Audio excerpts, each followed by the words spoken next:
ẹjẹ́ tò sí ẹ̀yìn mọ́tò yẹn àwọn àgbààgbà ẹjẹ́ àjòkù. ẹ̀yin tèmi ó tún ti ṣẹlẹ̀ o ẹ ṣáà ń pè à ń sọ pé bó ṣe ń lọ láṣẹ mọ̀ mú wá lórí ọ̀rọ̀ Sam Ojo àti Taiwo Ojo àti Lanre Teriba àwọn oríṣiríṣi àṣírí míì tó tún ṣẹlẹ̀ níbi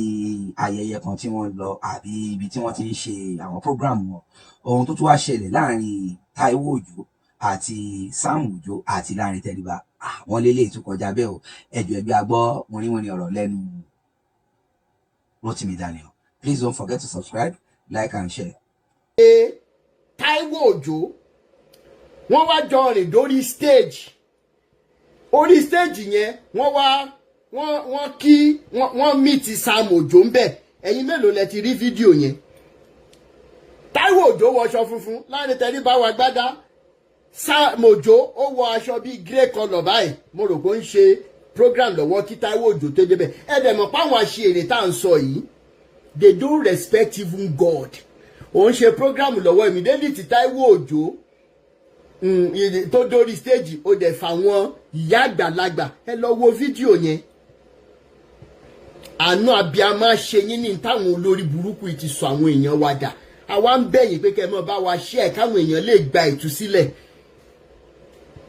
ẹ rẹ́dì láti jẹ́ káwọn èèyàn bọ́ wọ́n wá ń kíra wọn àwọn ẹlẹ́sìn rádaràda tí wọ́n ń fi àwọn èèyàn rẹ́rìn àwọn ìyá yẹn wá wà níbi ìsàlẹ̀ yẹn wọ́n wá di bí ọ́tàmù wọ́n wá ń ṣe ìdílé nìyẹn dẹ̀ tún kọ́ ẹ̀yìn ló tún bẹ̀rẹ̀ sí ní ṣe prógráàmù lọ ó fi àwọn èèyàn Ọlọ́run sílẹ̀ ẹ̀ ń kíra yín ìkí ẹ̀sìn ìkí òṣì tẹ̀ wáyé wá ṣe ẹ̀yin abaniláyé jẹ́ abaniláyọ̀ jẹ́.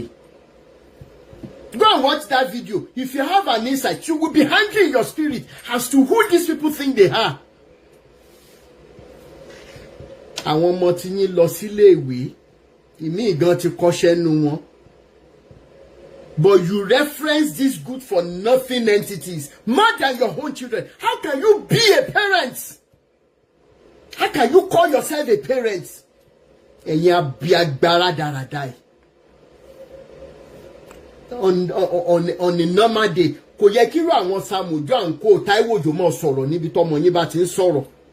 pẹ̀lú ọpọlọ tọ́lọ́ ń fún àwọn ọmọ yín ṣùgbọ́n torí wípé wọ́n ti gbá àwọn èèyàn lágbàbàjẹ́ àgbáwọlẹ̀ ẹ wá ń respect wọn kì í dẹ̀ ṣọ́ lọ́ọ̀ lẹ́ respect torí owó burúkú tẹ́ ẹ rò pé ó wà lọ́wọ́ wọn lẹ ṣe ń respect wọn tí yóò sì jọ bàjẹ́ papọ̀ ni. lọ programu owó tó yẹ kẹ́ ẹ tún fi ran ara lé lọ́wọ́ pẹ̀lú káwọ́ ọmọ jẹun gidi ẹ tún kó yẹn lọ sọ́dọ̀ wọn ṣé wọ́n ṣépè fún yín ni. àwọn ọmọ yín wá ń rún pa káàkiri lábẹ́ irú àwọn Sam Ojo yìí ẹ mọ̀ gbọ́ wìnrìnwìnrìn lẹ́nu no holds back there is no going back àwọn èèyàn gbúdọ̀ bọ́ lọ́wọ́ gbogbo yín. ẹran ti tètè Lanre Teriba náà tó jáde ńgbà yẹn àwọn olórin ẹ̀mí ṣe ẹran ti arábìnrin tó lóun bímọ fún un èèyàn mélòó ló bímọ fún un.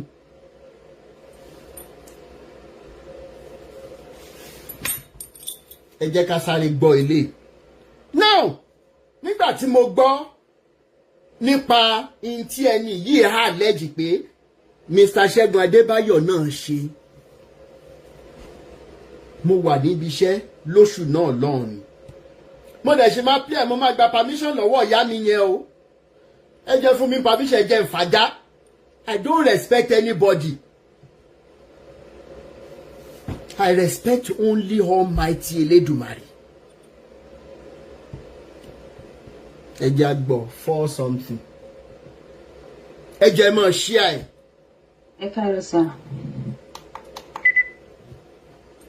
God bless you sir. Mo kàn kọ́ strike mind mi tó mi ò tí ì mọ̀ ṣe náà but mo ṣe pray. Mo kàn ṣe àrántí pé investments of the company gbogbo wọn they are all the same thing. Ilé tó bá ń pètè bẹ́ẹ̀ ni fún mi yàtọ̀ wípé torí mo rí fídíò yìí kan pẹ̀lú ẹ̀yin àti Prophet Ṣẹ́gun Adébáyọ̀ tó ń sọ fún yín pé ẹ má dárúkọ àwọn ọ̀la lọ́la àwọn ikọ̀ tó ṣe kinní kan. So mo kàn fẹ́ rí ìtì náà nípa ẹni náà ni kẹ má rò pé èèyàn kan dá ń bì kan.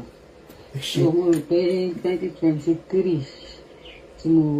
wọ́n connect mi mọ́ bẹ́ẹ̀ náà ni káwọn akẹ́kọ̀ọ́ kí lélẹ̀ wá kiri kí wọ́n kò mí kan connect mi mọ́ ibẹ̀ ṣe mọ̀ pé àwọn online ṣe mọ̀ pé àwọn tó wà sáfẹ́ẹ̀dì náà lè wà tí wọ́n máa ń fi búrẹ́dì kún wọn lómi ọbẹ̀ jẹ pẹ̀lú ẹni dídùn pẹ̀lú gbogbo ẹ̀ fún àwọn tó wà lọ́hùn wọn rò pé wọ́n fọ́ fáwọn àwọn ẹlẹ́nu dídùn àwọn oríṣiríṣi tí wọ́n connect mi mọ́ church yẹn pé kí n lọ mi serious mi kí n lọ ìgbà kan tó fẹ́ wá sí next town wa mi lágbára àti lọ so mo ṣàwáwò pé kí n lọ pé ṣèbí kí n lè lálàáfíà ni pé ó ń pè òtí ẹ̀mọ̀ bí àmì ní strength mi ní stamina so in this faithful year mo di báàgì ni mo lọ on getting there wọ́n ṣe 3 days program mo join wọn after the program I was opportune to see him wọ́n ní màá dúró 21 days low and behold I waited mo ṣe necessary prayer tó ní kí n máa ṣe level 30 days next thing ìgbìyànjú wá jáde sí mi lẹ́sẹ̀ jáde sí mi tó yẹ pé inconvenience yẹn pọ̀ tó yẹ pé mo ní ìdásùnmọ́ ní warm water tó mo ṣàwá bá máa yí sọ̀rọ̀ pé kán wọ ẹsẹ̀ mi kán gbogbo ẹ̀ jáde àtẹnu àwọn á ní sọ máa fún ẹ nọ́mbà kan sí àwọn tó dẹ̀ máa ń wá sí ṣọ́ọ̀ṣì yẹn àwọn ní àbáyé kíní wọn ọ̀pọ̀ táwọn tó ń wá láti outside wọ́n pípín wọlé láti outside ni tó yẹ pé ẹrú wọn ò ní gbé délé ibẹ̀ lọ́ máa dé sí direct torí order from ẹ máa bọ̀ má ti pè wọ́n báyìí ẹ máa bọ̀ níbí straight ẹ má yà sílé o so next thing bí àwọn side ló ń dé síbẹ̀ ìbù tán kó wọn wá so mo ṣàwá mingle pẹ̀lú àwọn tájọ sùn tájọ wà láàrin dára wa àmàjọ ń gist so àwọn tó wá láti outside yẹn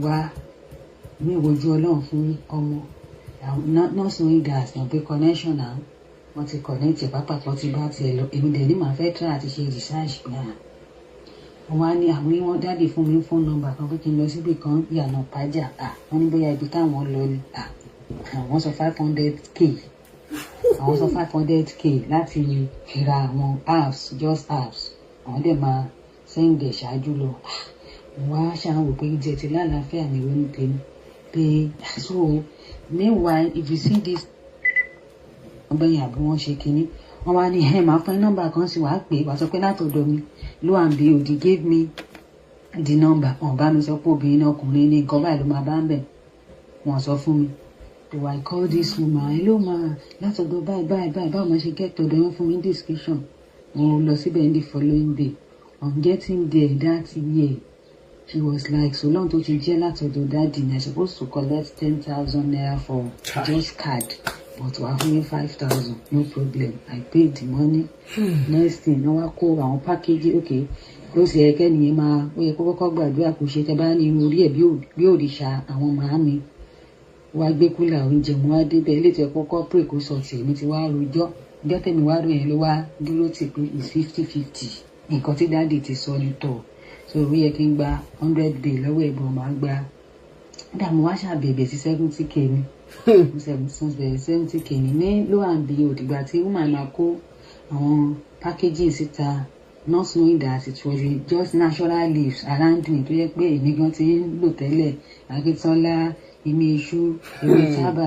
wá ti sun dry ti package I paid for what I knew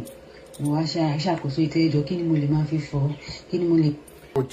tí wọ́n ń bìlíìfù nínú prọfẹ̀tì kan tàbó mìíràn ìkan náà pátá ní gbogbo yín ọ̀rọ̀ ayé ló bá dé in fact màmá fàájà màmá fàátù bẹ́ẹ̀ ni àwọn èèyàn ó ti di dandan káwọn èèyàn bọ́ bẹ́ẹ̀ ni ẹ jẹ́ bá mi power tap ẹ bá mi share ẹ jọ̀ọ́. dáàdì ti sọ ní tọ̀ so ó yẹ kí n gba 100 bay lọ́wọ́ ẹ̀gbọ́n máa gba dààmú wá ṣàbẹ̀bẹ̀ sí 70k ni 70k ni ní ló à ń bi òdìgbà tí woman máa kó àwọn packaging síta not knowing that it was just natural leaves around me tó yẹ pé èmi gan ti. mo rò pé orúkọ Jésù lèèyàn fi ń wu àìsàn ní Jeremiah 8 wá ti sun dry ti package 22. I paid for what I knew mo wá ṣàkóso ètò ẹjọ́ kí ni mo lè máa fi fọ kí ni mo lè máa fi gágó ẹ̀ mo ṣàṣe transfer the very worst part of it ó wá mú ìwé síta ìwé yẹn wà lọ́wọ́ mi snap ẹ̀ náà sí ó ní ìwé yẹn wàá máa fi gbàdúrà mo ní mo mọ orúkọ Jésù ní Yorùbá ní English ó nínú ìwé yẹn ni wàá máa fi pay 3,000. Hello sir, ẹ kú iṣẹ́ o, ẹ kú àtàárọ̀. In fact ṣẹ́rí lè tí mo tún gbọ́ ẹ̀ mo ṣẹ̀ṣẹ̀ gbọ́ ni èmi ò mọ̀ ṣùgbọ́n mo mọ màmá yẹn ibi ẹ̀yìn pàjá ìyànà pàjá yẹn ibẹ̀ ní sáìdì ibi tí wọ́n wà kì í ṣe ìyànà pàjá gan before inú ìyànà pàjá sáìdì kan bẹ̀ ni mi ìmọ̀lé ẹ̀ o mi ìmọ̀ bẹ̀ ṣùgbọ́n Àṣàbẹ́ ló mú màmá yẹn wá tí mo bá rí picture màmá yẹn gan máa send ẹ̀ sí Àṣàbẹ́ tó ń interview ẹ̀ òun ló mú màmá yẹn wá òun náà ló ń ti bàbá yẹn náà báyìí torí bí ẹ̀ẹ̀mejì ni mo bá Àṣàbẹ́ jà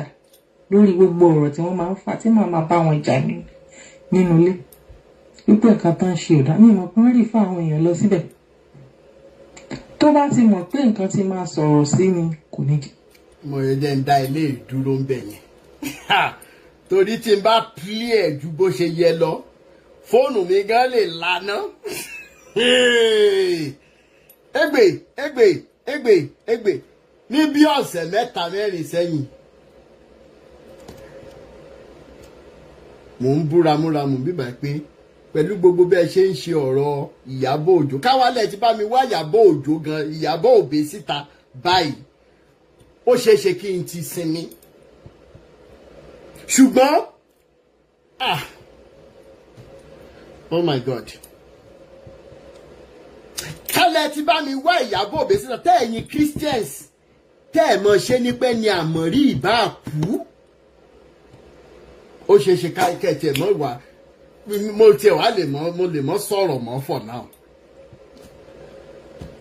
ṣùgbọ́n Ìyábọ̀ tẹ́ ẹ̀ bá wa wá jáde yìí ẹ tẹ̀rù ọká mọ́lẹ̀ ni ó di dandan kí ọká ó ta yín àwọn èèyàn ò mọ̀ mọ́ tẹ́ ẹ̀ ṣe ti lè fi jóná torúkọ Jésù ò bá ṣe nǹkan kan kí ló dé tẹ̀ ń parọ́ fáwọn èèyàn kí ló dé tẹ̀ ń pe ewétegbò ní òrìṣà fáwọn èèyàn tó jẹ́ pé òun lẹ́ ń direct àwọn èèyàn sí.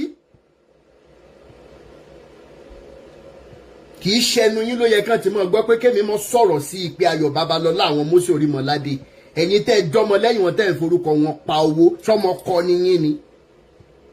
mo béèrè ní.